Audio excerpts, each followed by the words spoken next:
And the book is How to Fail at Almost Everything and Still Win Big. And I think it really resonated with me, this idea that at least I'm fortunate that I'm in a position where I can try a lot of things. Of course, I can't work on anything, but I'm really giving some creative freedom, and that's very valuable. And I can still kind of go about using quote unquote the scientific method, which is, you know, try something, fail at it, keep working on it, put in the energy, put in the time, and at the end of the day, you're gonna win. So that was a kind of a good book. And the last one is my current reading. I'm almost done with this one, and it's called Skin in the Game, which I briefly mentioned, and it has been very useful. And that's the end of my presentation. All right.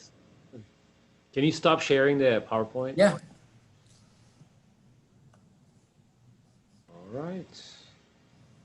So let's get you here. I have one question before Jaron takes over. Let me just put, you put all the books about machine learning. Yeah. I counted at least like 4. Where's the book for control theory? You know, there has been a problem where I've had to think about that.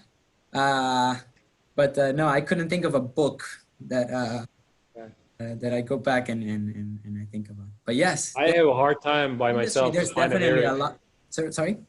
I have a hard time as well to find an introductory book on control theory. Yeah, yeah, for sure. Many people can understand, but I was thinking that you may have one maybe in your mind since. Well, if I think of one, I'll send it over. Yeah. Sure. Yeah. All right. There we go. So you can come over, Jaron, and then Jaron is going to be the one asking questions, moderating, and everything. So. Yeah, first of all, just thanks so much for coming and talking to us. It's always awesome. We're kind of in an academia bubble right now, so it's awesome to see what's going on in industry too. Yeah. So I'm just going to open it up. If you guys have any questions, you can just hit your button, and it'll zoom in on your face.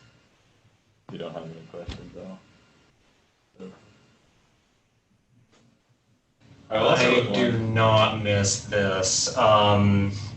I had a class in this room once, and you can see everything, zits, everything. I have 2 questions. The first being, you mentioned Python, and you're in some very machine learning adjacent, some very data adjacent lines of work, it seems. Yeah. So what's I don't want to say your stack, but what libraries do you use on a day-to-day basis? What libraries do I use on a day-to-day basis? You mean for machine learning? For your job. For my job? Say. When you sit down and write some Python for something, what do you import first? So I think the language I use it, you know, I pick the language mostly based on what the end product is going to be. So if the end product is going to be something that goes to IT and is going to be running in production, and I know that the people there are most familiar with Python, I'll write it in Python, and I'll try to write it, you know, as natively as I possibly can. So just your typical, you know, NumPy, pandas, scikit-learn, whatever, stuff like this is good. If somebody is telling me, you know, we want a quick proof of concept, I prefer to use R. I become much more familiar with R from a day-to-day basis. And there's one thing that maybe I can share with you guys that it's a skill that I picked up lately. And if you're familiar with Shiny, I don't know if it's a very good skill. It has been really revolutionary for me to have an idea, have a solution to your problem, and not necessarily have to send it to IT and wait 6-7 months or a year for it to be put in production. I can develop my own application, deploy it, and prove that it's worth it within a matter of days, right? And so, but if you want to do it in Python, I know there's Dash, so you can learn how to use Dash. If you know how to use Shiny, that's great. You can leverage Python from Shiny. I think trying to be as agnostic with respect to the language is good for sure. I have one more question, if I may. Yeah. Yeah. And it's a little bit less technical, but I try to get in the habit of asking it. Do you ever have a hard time sleeping at night because of what industry you're in? Oh, good question. Not really. What everyone says. Yeah, not really. I think you know, without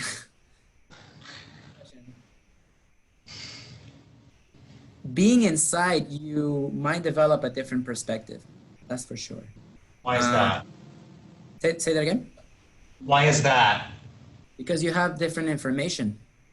So you have different information, you have a different perspective, and that's going to almost like in a Bayesian way, you know, you have your prior, and then you get new data and you update your prior, and you get a new superior. That's definitely been the experience.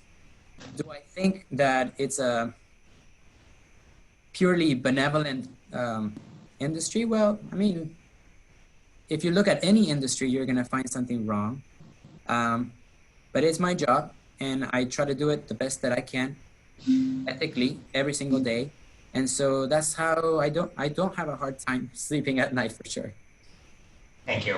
Yeah, but that's a good question, for sure. Any other questions? I have one. So, Jesus, can you tell us a little bit about your programming background before you joined Iowa State and after you joined Iowa State? Before I joined Iowa State, you know, what I always used was Mathematica. I remember in my bachelor's, I got introduced to Maple at the time. I don't know if that's still used in academia. Maple, Mathematica, and then I went into grad school, and I guess the same thing, Mathematica, MATLAB.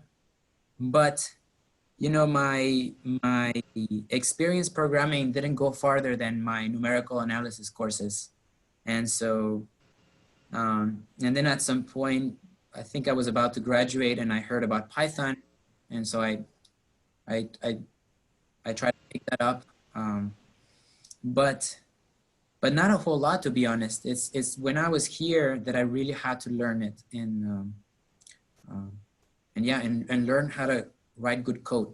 That's not the same thing as just knowing how to script. Yep. Thank you. Yeah. I have a question. So whenever you get data, let's say maybe it's a classification problem. And so there's a bunch of different machine learning models you could use to do the classification.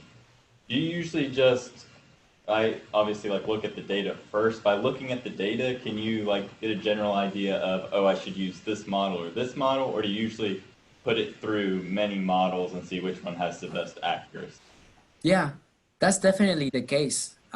Definitely, you try to think about what's the most appropriate structure. Sometimes you have good insight, and sometimes, honestly, you don't. At least that has been my experience. And whenever I don't, I try as much as I can.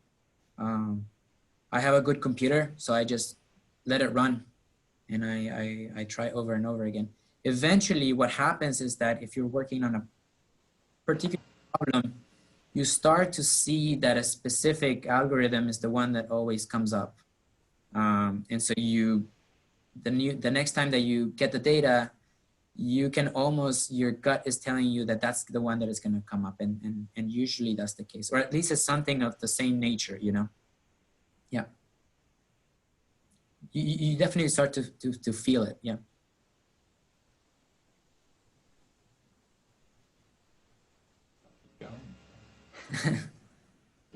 As far as so if you come in, they'll give you, I guess you'll call them features or independent variables, but however many features you have, do you try to limit those? Do you throw all the features at it and see what works? or how do you decide like limiting your features? So yeah, I mean, you can do what's called feature selection.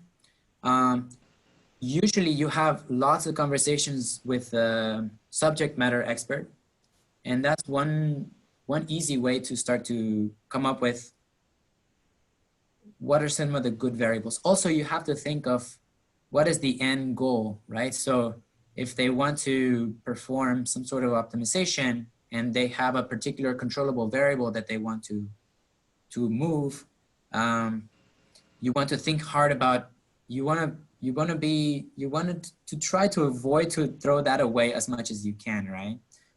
You want to be as rigorous as you can, but that's always going to be in the back of your mind. So if you develop an algorithm and the inputs are basically useless to the end user, then maybe you should revisit your problem and how you defined it, because it's not going to be used, right? It's not going to be enough to build in on whatever variables that I as a mathematician think is the best one, right? Yeah, yeah. Literature, and sometimes by looking at the literature, you can start to see what kinds of combinations of variables makes sense.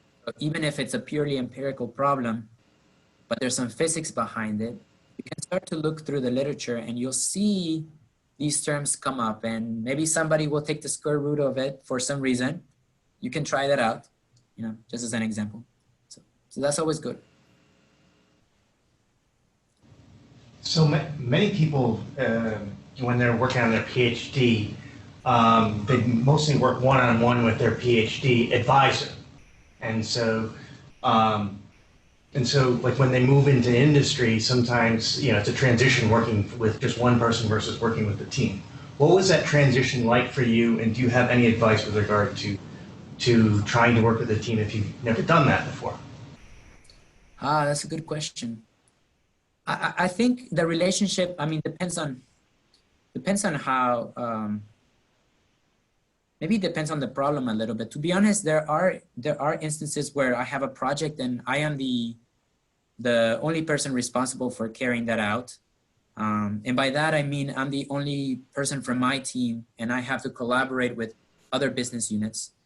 When it comes to collaborating with other team members, the relationship might be similar, right? So maybe, you know, you'll have a lot of conversations with them. You'll set up a plan, and maybe I'll be in charge of one aspect of it, and my friend will be in charge of another aspect. And then the collaboration with the business unit might be a little bit more along the lines of, you know, I come up with something, I show them, I receive some feedback, adjust and do another iteration until it's ready for deployment. But in terms of how working with my advisor has helped, definitely, I think that's a relationship that you develop more with your closer team members for sure. Unless, well, I would say, now that I think about it, so your thesis advisor is the expert in the field, right? He's the expert in the field and you're bouncing ideas off of him or her. I think that there could be analogy to what you're doing with your subject matter expert. So if I'm collaborating with somebody who's an expert on artificial lift system, then I'm gonna be trying to bounce ideas off of that person and find the idea. So that I could see how there's a similarity there, for sure. Thank you. Thank you. But there's another big aspect of, you know, when you're working on your PhD, there's a lot of time that you also spend working by yourself. And at least in my position, that's something that is true as well. I do spend a lot of time, you know, in my office, developing ideas, writing code. And so that's part of it as well. Yep.